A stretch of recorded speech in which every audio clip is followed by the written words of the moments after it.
Hey y'all. I'm watching suspicious noisy people on the side. So, someone brought up a lovely idea last week to talk about Texas, and I realized, yeah, it makes a lot of sense. I I know I have a lot of followers who aren't from Texas, certainly, a lot of followers from around the U.S., but I guess I kind of know also that I have many who are outside the U.S. and hadn't really taken into consideration that it's a foreign place to you. And so, yeah, Texas, I'm very knowledgeable. Let's start with a silly little thing that I like to talk about with my roommate, which is the thing that Texans are trained to do. So, if you were in a place and Deep in the Heart of Texas were to come on, most Texans would clap automatically without thinking very hard about it. So it's just an automatic response. So you hear, the stars at night are big and bright. There was clapping from the other room. So you've got 4 claps. And yeah, you can out a Texan, I would say, by doing that in most scenarios. Like if you go yell it at a mall, some Texans are going to respond loudly and probably keep singing. So that's one of the things that we're hardwired to do. There's also a funny thing that I thought was, I don't know, you've got something that's really pop culture-y. All My Exes Live in Texas. Song by George Strait. The title is known, people reference it here and there. I didn't realize that not everybody knows what it's about. My roommate was the one who mentioned to me, oh, I thought it was like a cute song about all the Texas girls. No, it's not. This guy has aggravated women in every part of the state. And so he can't be in Texas anymore, even though that's the place that he loves and longs to be. So he's stuck living in Tennessee instead. So that's sort of a clarification now. As for what it's like to grow up in Texas, there are a myriad of experiences. I've actually had several of them because of the nature of growing up as part of a military family. So I've lived on post, I've lived in really, really small towns, I've lived in moderately small towns, I've lived in the bigger places that aren't necessarily giant cities, and I've been to the big cities, but I never lived there. So when it comes down to it, I think that there is a sort of hospitality that you expect, a sort of neighborliness that you anticipate living in Texas as opposed to living in LA where I don't usually know my neighbors. I'm used to that kind of small town life where everybody knows everybody's business. And typically, I would say some of the towns that I lived in, the town that I'm from, the population I remember was about the same as the number of people who go to the Rose Bowl every year. So you could look that up for reference. Now, even that in itself, that's a football reference. That's me using football to tell you how things are. That's very Texas, you guys. Being in a really small high school in the middle of a cotton field meant that football is a huge part of identity. Sports in general were a huge part of our identity. And so, for example, the team one year, when I was probably a junior, got closer than they ever had to state. They made it a snow day. They gave everybody a holiday so that people could go drive and watch the football game because it was that important to the community. And I didn't have to do anything special. I was in the band anyway. Band nerd. So that was a fun experience. Honestly, that kind of thing that brings everybody together is pretty awesome.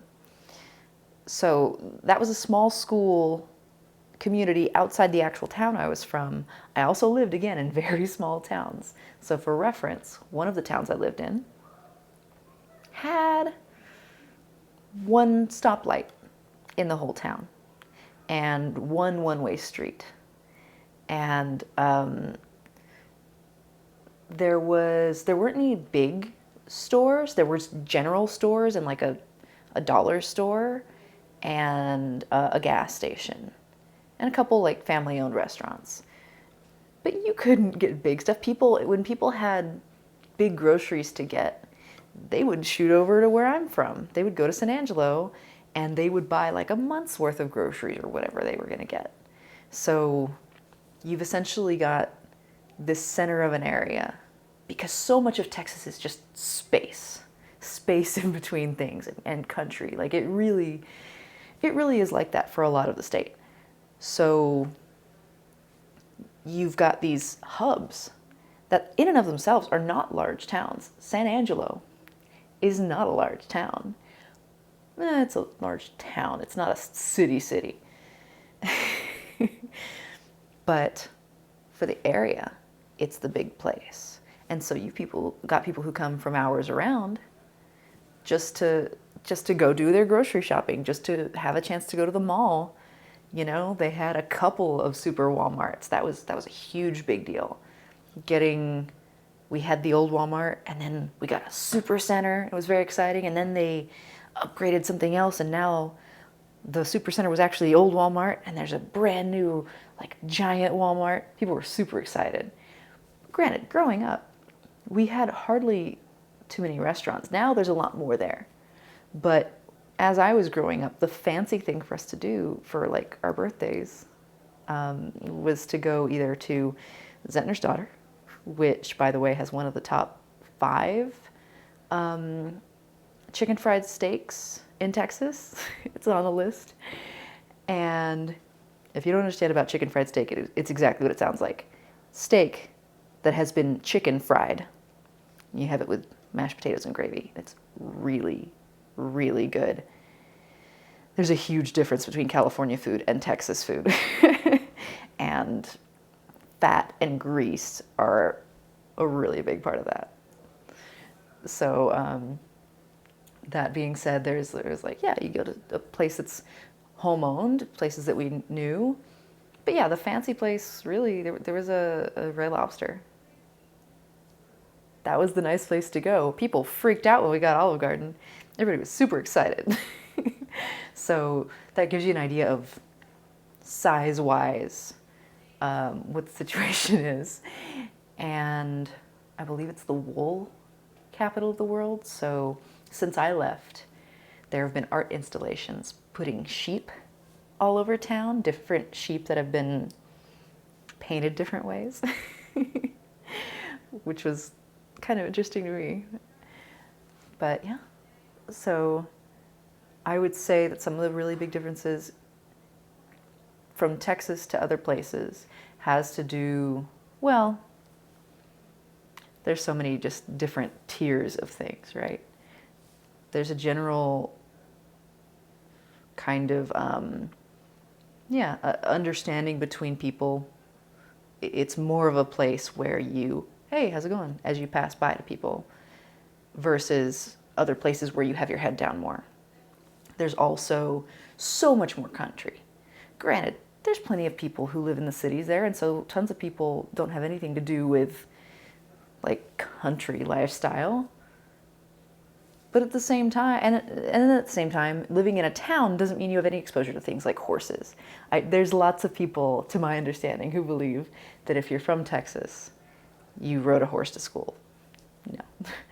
But we did have tractor parades at my high school. So that's a thing.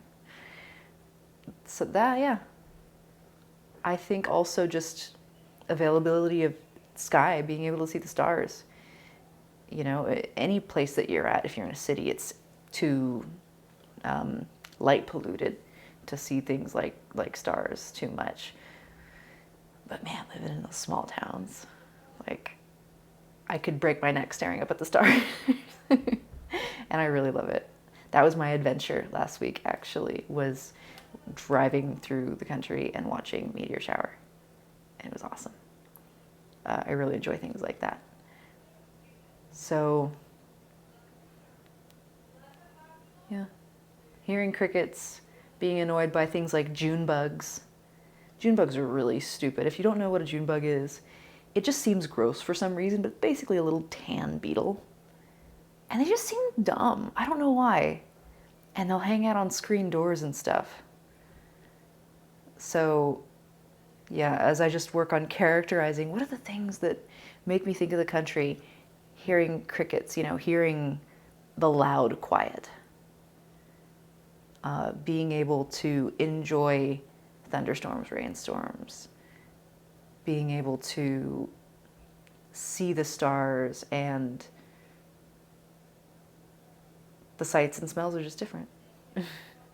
And there's some comparableness to every other place that's country, right? But none of them are Texas. All right, any questions? Y'all hit me up. You know where the comment section is. Have a good night.